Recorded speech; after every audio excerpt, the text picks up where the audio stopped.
sarap kumain ng siomai ngayon. Uy, ang daray. Mm. Tara, gawa tayo.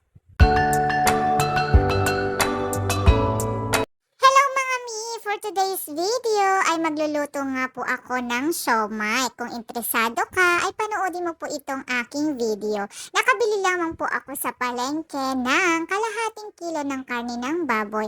At syempre para mas maganda ay ako na rin po ang nagiling. Gamit nga po itong food processor na aking nabili sa Shopee sa napakamurang halaga. Grabe, ang dami nitong naitutulong sa akin dahil napapabilis yung aking trabaho. O diba may commercial pa? Okay, proceed po tayo. Kailangan din po natin ng mga gulay sa ating gagawing siomai para lalo po ito mas mapasarap. At ayan po sa inyong nakikita, kailangan po natin ng onion leaves, onion, at syempre kailangan din po natin itong i-slice para naman hindi siya mahirapan o mapabilis lamang po yung ating paggiling sa mga gulay na ito mamaya. Next, kailangan din po natin dyan ng garlic at syempre ng carrots. At syempre mga mi, kailangan po nating balatan itong mga carrots. O diba ang bilis ko, may magic po yan. Okay, next ay kailangan po nating i-slice itong ating mga carrots para naman hindi mahirapan itong ating food processor. Pinagkaisa ko na nga po itong ilagay at para minsanan na lang po yung ating mga trabaho mga mi.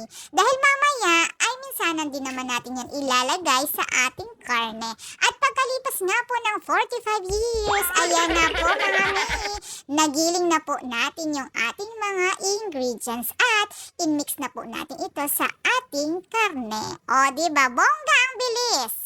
Sa pagkakataong pong ito ay nagsimula na po ako maglagay ng ating pampalasa.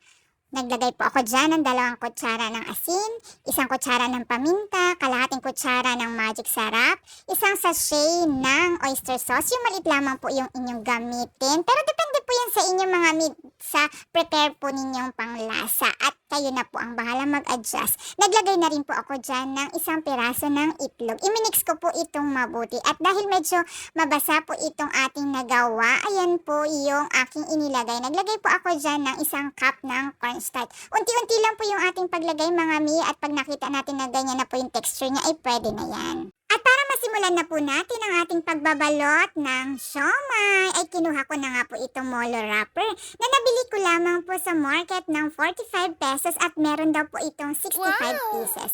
Ganyan lang po kasimple yung pagbabalot ko ng siomai mga mi dahil nga first time ko po ito at wala po akong idea kung paano po yung mga shape. Kung kayo po ay meron ay bahala na po kayong gumawa ng design ninyo dyan sa inyong siomai. Charan! Tapos na po ako mga mi at nakagawa po ako dyan ng 96 pieces na siomai sa kalahating kilo ng karne ng baboy. Madali lang pala mga mi ang paggawa ng siomai. Yun nga lang, medyo natagalan po ako sa pagbabalot dahil nga ito'y first time ko lamang. At kapag gusto niyo pong magnegosyo ay pwedeng-pwede naman po ninyo itong gayahin mga mi at tsak na mag-e-enjoy po kayo. So, kung ako para sa inyo ay gumamit po kayo ng katamtamang sukat lamang dahil itong aking mga nagawa ay sobrang lalaki mga mi. Good for 10 pesos bawat isa. Pero dahil ito'y pang sarili lamang namin, ay talaga namang nilakihan ko na po yung sukat para madali na rin po akong matapos.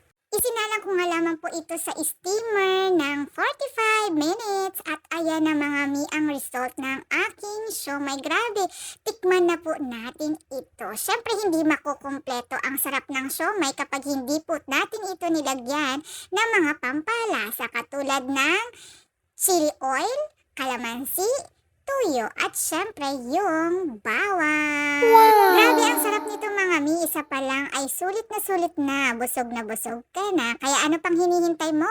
Gumawa ka na din ng ganito. At kung nagustuhan mo nga po ang video ito, maaari po bang paki-comment kung taga-saan po kayo para sa next video ko ay mabati ko po kayo. At huwag niyo rin pong kalimutan na i-share ito sa inyong mga friends. Paki-like and follow na rin po ako. Marami pong salamat. Ingat po kayo palagi. Bye!